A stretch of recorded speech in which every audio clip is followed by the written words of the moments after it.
اللہ وہی تو ہے جس نے ستونوں کے بغیر آسمان جیسا کہ تم دیکھتے ہو اتنے اونچے بنائے، پھر عرش پر جلوہ افروز ہوا اور سورج اور چاند کو کام میں لگا دیا۔ ہر ایک میعاد معین تک گردش کر رہا ہے، وہی دنیا کے کاموں کا انتظام کرتا ہے۔ اس طرح وہ اپنی آیتیں کھول کھول کر بیان کرتا ہے کہ تم اپنے پروردگار کے روبرو جانے کا یقین کرو۔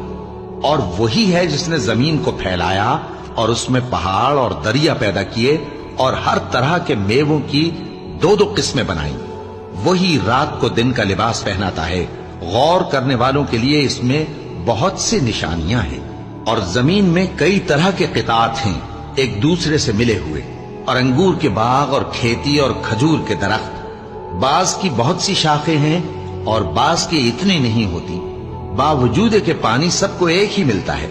اور ہم بعض میووں کو بعض